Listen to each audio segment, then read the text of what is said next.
말씀 같이 보시겠습니다. 하나님 말씀은 히브리서, 신약성경 히브리서 우리 4장 14절로 우리 16절까지입니다. 우리 히브리서 신약성경 357페이지 히브리서 4장 14절로 16절까지 우리 함께 합독하시겠습니다. 그러므로 우리에게 큰 대제사장이 계시니 승천하시니 곧 하나님의 아들 예수시라. 우리가 믿는 도리를 굳게 잡을지어다. 우리에게 있는 대제사장은 우리의 연약함을 동정하지 못하시리가 아니요 모든 일에 우리와 똑같이 시험을 받으신 이로되 죄는 없으시니라. 그러므로 우리는 긍휼하심을 받고 때를 따라 돕는 은혜를 얻기 위하여 은혜의 보좌 앞에 담대히 나아갈 것이니라. 아멘. 할렐루야. 네, 귀한 밤 딴 데 가지 않으시고 기도하러 오신 여러분들 환영하고 축복합니다.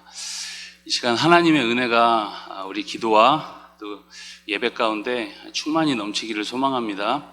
우리 히브리서 말씀을 계속 같이 보고 있습니다. 히브리서의 이 시대적 배경이 혹시 여러분 언젠지 아십니까? 혹시 기억나시나요? 네. 다 이렇게 까먹어 주셔야지 우리 또 먹고 삽니다, 저희도. 네, 아무튼 여러분 주후 60년대 후반이다 그렇게 이야기를 했습니다. 우리가 그 수요 성경 공부 때도 배웠듯이 이때 왕이 누구였죠? 로마의 황제? 네, 복습 한번 해보시죠. 누굽니까? 네? 헤롯 나왔습니다. 네, 헤롯. 네. 로마의 황제입니다. 로마의 황제가 우리가 잘 아는 네로죠. 네로, 그렇죠? 네, 여러분들 다 이렇게 잊어버려 주셔서 얼마나 좋은지 모르겠습니다. 어쨌든 이 네로 황제 이 시절이었기 때문에 여러분 네로를 잘 아시죠? 네로 황제가 굉장히 약간 포악한 왕이었고 당연히 이 기독교인들에게 심한 핍박이 있었던 시기였습니다. 이런 외적인 핍박도 있었지만 내적인 어려움도 있었죠. 무엇보다 아직 옛 구약의 관성이 그들에게 남아 있었기 때문에 여전히도 성전에서 이 구약의 제사가 이때까지 드려졌다라고 그렇게 이제 역사는 이야기합니다. 그리고 성경도 이제 신약 성경은 전혀 없었고 이 신학도 전혀 정립되지 않은 시기였기 때문에 이제 충분히 그럴 만하죠. 어쨌든 이렇게 구약적 사고방식이 그들에게 그대로 남아 있었던 것이죠.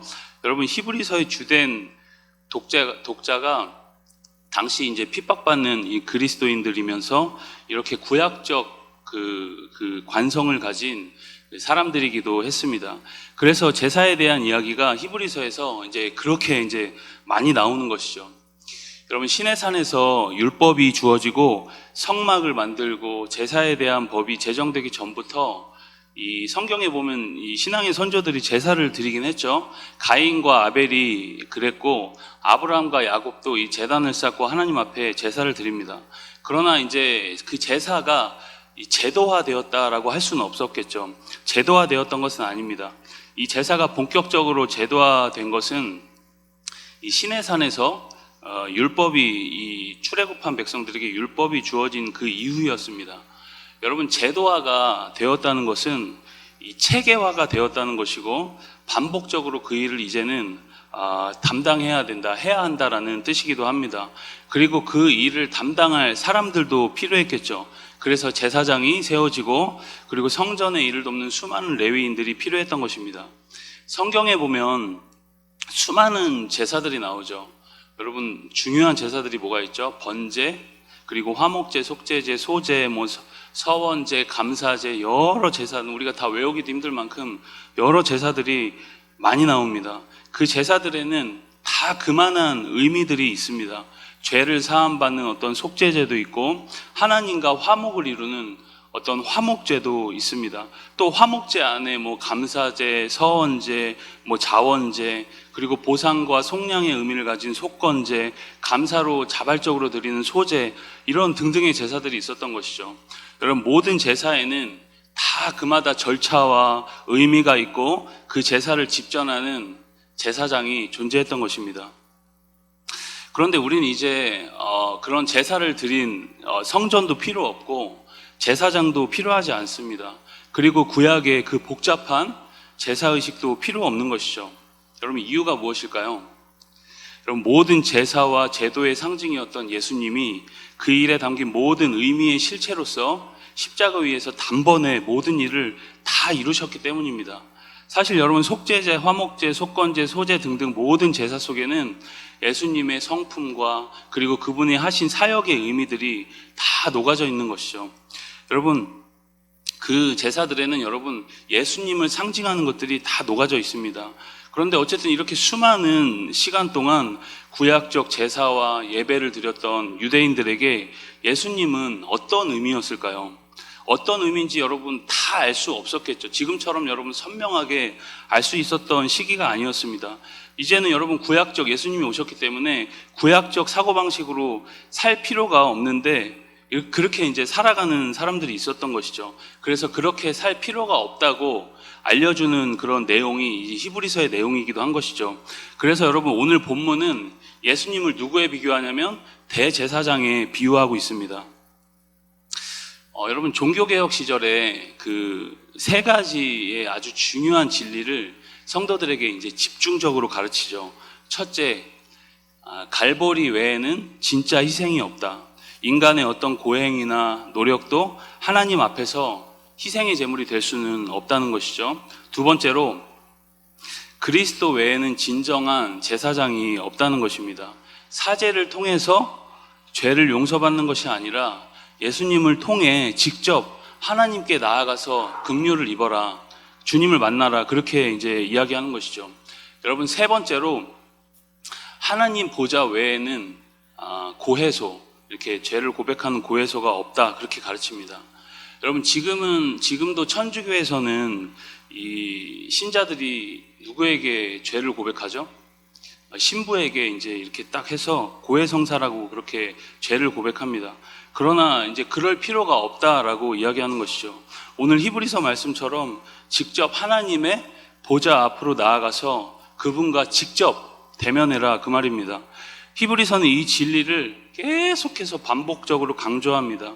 특별히 오늘 말씀은 이 종교개혁의 가르침인 두 번째, 세 번째 진리를 집중적으로 가르치고 있습니다. 그리스도 외에는 제사장이 없고 하나님 보좌 외에는 우리의 고해소가 없다, 이것을 가르치고 있는 것이죠. 우리 화면을 보시면서 14절 말씀, 오늘 읽었던 말씀 같이 함께 읽어보겠습니다. 그러므로 우리에게 큰 대사장이 계시니 승천하시니 곧 하나님의 아들 예수시라. 우리가 믿는 도리를 굳게 잡을지어다. 우리에게 큰 대제사장이 계시는데 승천하시니시고 하나님의 아들 예수인데 그분이 우리의 믿는 도리니까 그분을 굳게 잡으라, 그렇게 이야기하는 것이죠. 다른 것 잡지 말고 이제 예수, 대제사장 되신 그 예수님을 굳게 잡으라. 그것이 우리의 믿는 도리다. 그것을 이제 분명하게 이야기해 주는 것이죠. 우리 15절도 같이 함께 보시겠습니다. 15절 말씀도 우리 화면으로 같이 함께 보시겠습니다. 우리에게 있는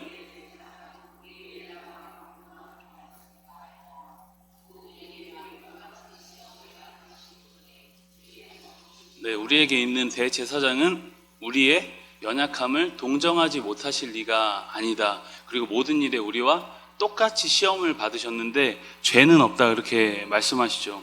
여러분, 예수님께서 2000년 전에 사람의 몸을 입고 완전한 인간으로 이 땅에 오셨다는 것을 여러분 믿으시죠? 그게 역사적 사실이었다는 것을 우리는 믿습니다. 그분께서 하늘에 계신 하늘 보좌 우편에 계셔야 될 그분이 인간의 몸을 입으시고 인간과 똑같이 시험 받으시고 연약함과 인간의 한계를 그 인성을 가지고 똑같이 경험하셨다는 것이죠. 여러분, 우리가 경험할 수 있는 인간적 연약함을 예수님께서도 다 경험하셨다는 것입니다. 여러분, 아파봐야 아픈 사람의 사정을 알죠, 그렇죠? 여러분, 아픈 사람의 사정을 잘 압니다. 공감할 수 있는 것이죠, 실제로. 여러분, 공부를 못 해봐야, 우리처럼 공부를 못 해봐야 이제 공부 못하는 사람들의 사정을 잘 압니다. 여러분, 이 공부 잘하는 사람들은 공부 못하는 사람들의 사정을 알까요, 모를까요? 잘 모릅니다. 시험지가 있고 글이 있고 풀면 되는데 왜 못 푸냐, 머리에 뭐가 들었냐, 이제 이런 식으로 재수없는 소리를 하잖아요, 그렇죠? 약간 재수없게 그렇게 막 얘기를 하는데 그거는 이유가 뭐죠? 공부 못하는 사람들의 사정을 잘 이해를 못하는 겁니다. 이 사람은 아무리 이해하고 싶어도 잘 이해가 안 되는 것이죠. 여러분, 과부의 사정은 누가 안다고요? 아니, 과부가 안다, 그런 말도 있지 않습니까? 여러분, 엄마가 돼봐야 엄마의 사정을 이제 이해한다고 그렇게 이야기하죠. 우리와 비슷한 처지에 있지 않은 사람이 우리에게 와서 이런저런 말들을 하면 여러분, 우리가 그렇게 공감이 되지 않습니다. 공허하게 느껴지죠. 그러나 여러분, 예수님께서는 진짜 인간이 되셨습니다. 여러분, 인간적 한계를 스스로 다 경험하셨다는 것이죠. 그래서 우리의 사정과 연약함 이해하지 못하는 분이 아니라는 것입니다. 하나님이 정말 사랑인 것은 이렇게 이해할 수 없는 일을 하나님이, 신이신 하나님이 그 일을 하셨다는 것입니다. 우리와 똑같아질 만큼 우리를 사랑하셨다는 것이죠. 여러분들은 그것이 얼마나 큰 사랑인지 여러분 느껴지십니까? 이런 하나님의 사랑을 아는 사람은 담대하게 하나님 앞에 나아갑니다. 우리 화면을 보시면서 16절 말씀도 같이 읽겠습니다. 그러므로 우리는 긍휼하심을 받고 때를 따라 돕는 은혜를 얻기 위하여 은혜의 보좌 앞에 담대히 나아갈 것이니라. 아멘. 그럼 우리와 똑같이 시험 받으시고 우리의 모든 연약함을 체휼하시고 공감하시고 동정하시는 주님 앞에 이제 담대하게 나아갈 수 있다는 것입니다. 여러분, 이것이 우리에게는 당연한 말 같지만 아까도 이야기했듯이 당시 유대적 관습이 남아서 제사장을 통해 하나님 앞에 나아갔던 이 구약적 관습을 가졌던 유대 크리스찬들에게는 이 말씀이 아주 파격적인 내용이었던 것이죠.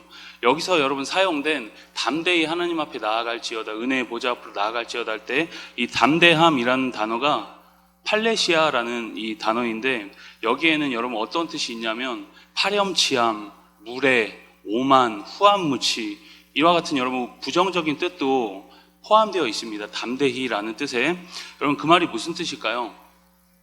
하나님의 은혜의 보좌 앞으로 나아갈 때 때로는 파렴치하고 하나님 앞에 무례하고 후한무치하다는 생각이 들 만큼 염치불구하고 예수님 보혈 의지해서 하나님의 은혜의 보좌 앞으로 나아오라는 의미가 지금 포함되어 있는 것입니다.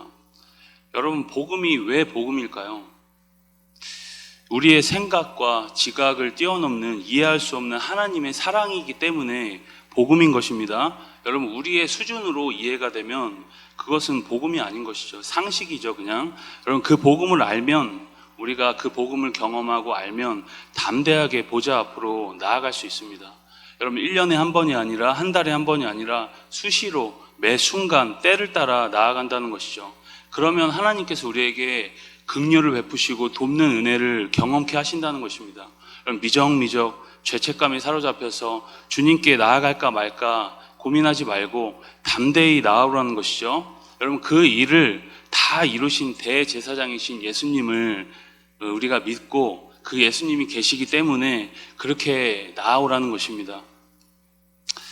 여러분, 우리는 가끔 우리의 양심이라는 것이 있잖아요. 인간에게 양심이라는 것이 있어서 이 양심이 너무 이렇게 극도로 잘 발동을 하면 하나님 앞에 염치 없어 할 때가 많습니다. 우리가 이렇게 막 그냥 아무 생각 없이 하나님 앞에 막 그냥 나아가고 이제 또 그러면 안 되잖아요. 그러다 보니까 우리가 염치를 가지고 하나님 앞에 이제 나아가려고 할 때가 있죠. 물론 그런 것도 필요합니다. 그런데 여러분, 너무 이 양심이 작동해서 내가 그간 저지른 수많은 만행들을 생각해 보면 나도 나를 봐도 가끔 화끈거리죠. 얼마나 마음이 왔다 갔다 하는지. 주님을 위해서 살겠다고 우리가 매번 그렇게 고백하지만 조금만 힘들고 기분만 살짝 상해도 다 내팽기고 살고 싶은 게 다 우리의 마음입니다. 그런저런 생각이 우리가 하루에도 몇 번씩 왔다 갔다 합니다. 왜 그렇게 여러분 우리가 사람을 미워하고 정죄하기 바쁜지 모르겠습니다. 입술에는 믿음이 없는 말들이 가득하고 온갖 쓴물들이 가득해서 나뿐만 아니라 주변 사람들까지 우리가 힘들게 하는 사람들이죠. 정욕과 게으름 속에서 하나님 없이 사는 날들이 우리 가운데 대부분인 것 같습니다. 저만 그런가요? 여러분들은 안 그렇습니까? 여러분, 이것이 우리의 실상입니다. 여러분들은 어떠십니까? 여러분, 우리에게 왜 예수님이 필요할까요? 우리가 이런 연약한 존재이기 때문입니다. 병자에게 의원이 필요합니다. 건강한 사람에게는 의원이 필요 없죠. 우리가 불의한 죄인이기 때문에 의로움 되신 예수님이 필요한 것입니다. 그분을 의지해서 하나님께 나아가면 그분은 우리를 언제나 불쌍히 여겨주십니다. 우리의 사정을 다 공감해 주신다는 것이죠. 그런데 여러분, 자기 도덕심이나 자기 양심으로 살면 하나님 앞에 나아가지 못합니다. 뭐 그렇게까지 해야 되나, 이제 염치를 이제 그때 막 드러내는 것이죠. 이 죄는 하나님이 용서해 줄 수 없어, 이렇게 생각하는 거죠. 이런 기도는 하나님이 듣지 않으시겠지? 나 같은 사람이 뭘 하나님을 섬겨? 이런 생각들이 여러분 겸손한 것 같지만 이것들이 너무 심해지면 이 십자가를 무시하는 그런 행동들이 되는 것이죠. 그럼에도 여러분, 우리가 은혜의 보좌 앞으로 어린아이가 같이 매번 나아가는 것입니다. 여러분, 그렇게 하라고 예수님이 죽으신 것입니다. 여러분, 담대히 나아가야 은혜를 경험합니다. 여러분, 은혜는 말 그대로 은혜인 것이죠. 위에서 부어지는 긍휼인 것이죠. 여러분, 예수님의 은혜보다 자기 양심이 더 소중한 사람이 되어서는 절대 안 됩니다. 하나님보다 더 도덕적인 인간이 되려고 해서도 절대 안 된다는 것입니다. 그렇다면 여러분, 그런 마음이 있으면 하나님과 자꾸 협상을 하게 됩니다. 우리는 그저 담대하게 하나님께 나아가서 은혜를 구하는 것이죠. 그러면 미쁘신 하나님께서 우리를 언제나 돌보아 주십니다. 여러분, 저는 지난 교회에서 작년 여름 수련회 때 우리 청년들을 데리고 이 수련회를 준비하면서 바로 데리고 가면 이 청년들이 워낙 완악하기 때문에, 저번 청년들에게 너무 미안한 얘기지만 우리 청년들이 또 니즈도 많고 이제 그러다 보니까 여러 요구들이 있죠. 불평도 많고 때로는 뭐 여러 가지 뭐 그런 요구들이 많이 있는데, 이제 수련회라는 이제 특별한 시간을 정해서 은혜 받는 시간을 우리가 2박 3일 가졌습니다. 이제 가기 전에 여러 걱정들이 있었습니다. 저 혼자 이제 섬으로 데리고 가는, 이제 도망가지 못하게 섬으로 이제 배 타고 이제 들어갔거든요. 저 혼자 데리고 갔다 왔습니다. 청년들 데리고 이제 저 혼자 데리고 가서 제가 이제 뭐 기획도 하고 말씀도 전하고 뭐 그냥 혼자 막 원맨쇼를 했는데, 어쨌든 가기 전에 이제 여러 걱정들이 있었습니다. 이 청년들이 어떻게 하면 은혜를 받을 수 있을까? 2박 3일 얼마나 또 좋은 시간을 보낼 수 있을까? 그래서 가기 3주 전부터 이제 이 수련회 때 가서 은혜 받을 수 있을 만한 이제 말씀을 전했죠. 그래서 이제 3가지 주제로 말씀을 정했는데, 그 중에서 이제 한 말씀이 이제 담대함, 오늘 본문으로 이제 담대함이라는 제목 가지고 우리 청년들에게 말씀을 전했습니다. 너희들이 사는 거 내가 얼마나 대단하지 않은지 다 알고 있다. 다 안다. 대단한 척 할 필요도 없고 좀 부족하다고 의기소침할 필요도 없다. 그렇게 분명하게 전하고, 수련회라는 특별하게 준비된 자리에서 은혜 받기 위해서 담대함을 가지고 미리 영적 준비 운동을 하라고 그렇게 권면했던 것이죠. 여러분, 우리는 어떻습니까? 여러분, 은혜의 보좌가 항상 우리 눈앞에 있고 그 보좌 앞으로 언제나 나아갈 수 있도록 주님께서 다 길을 열어놓으셨습니다. 그런데 자신 안에서 이 갇혀가지고 나아가지 못한다면 참 슬픈 일인 것이죠. 아동부 친구들도 제가 이제 몇 년 또 담당하면서 이 친구들하고 이제 수준은 좀 안 맞지만 그래도 이 아이들 입장에서 많이 이렇게 또 하려고 막 이렇게 대했는데, 이 아이들이 얼마나 까붑니까, 그렇죠? 아이들이 얼마나 와가지고 막 때리고 막 치고 도망가고 이제 막 그러는데, 이 아이들이 가끔 이제 저를 막 대해주면은 좋을 때가 있어요. 제가 이상한 변태 같은 사람이라서 그런 게 아니라 아이들이 와갖고 막 저를 때리고 막 이렇게 대하면은 좋을 때가 있습니다. 왜냐하면은 저를 허물없이 대해준다는 생각 때문에 괜히 그것이 이뻐 보일 때도 있는 것이죠. 저분은 내가 어떻게 해도 나를 좋아해 주실 거야 라는 그런 신뢰가 이 안에 깔려있기 때문에 저한테 와서 그렇게 편하게 대하는 것이죠. 물론 너무 여러분 무례하게 할 때는 또 혼내기도 했습니다. 근데 그런 이제 마음이 들 때가 많이 있었던 것이죠. 기본적으로 저를 향한 어떤 존중심을 가지고 담대함으로 저에게 편안히 다가와서 이렇게 대하면 좋은 것입니다. 그럼 우리 아이들이 부모님을 맨날 어려워만 하고 뭔가 잘못했다고 맨날 쭈뼛쭈뼛대면 부모님으로서 여러분 마음이 어떠시겠어요? 마음이 별로 좋지 않겠죠. 여러분, 이것이 여러분 우리의 하나님의 마음인 것입니다. 하나님은 자신의 외아들을 우리에게 주실 만큼 우리를 사랑해 주셨습니다. 그분을 죽이셔서 우리를 사셨다라고 말할 만큼 성경은 하나님의 사랑을 이야기하고 있죠. 우리를 속량하셨다. 여러분, 그리고 자녀 삼아 주신 것이죠. 그런 하나님의 은혜 앞에 오늘 말씀은 담대히 나아오라, 그렇게 이야기를 하는 것입니다. 여러분, 미정미정 눈치 보지 말고 마치 종처럼 움츠려들지 말고 담대하게 오늘 이 밤에 하나님 앞에 담대히 나아가는 은혜의 시간 될 수 있기를 간절히 소망합니다. 여러분, 내가 잘해서가 아니라, 여러분 뭐 대단한 업적이 내가 있어서가 아니라 예수님께서 모든 일을 다 이루시고 우리를 이 은혜의 보좌 앞으로 초청하십니다. 여러분, 혹시 연약함 가운데 빠져 계시다면, 또 내가 온갖 근심과 걱정에 눌려 있다면, 또 여러 감당할 수 없는 죄악의 죄책감에 붙들려 있다면, 이 밤 여러분 은혜의 보좌 앞으로 담대히 나아가서 하나님의 긍휼과 은혜를 체험하는 복되고 거룩한 밤 되길 주님의 이름으로 간절히 축복합니다. 우리 이 시간 말씀을 기억하시면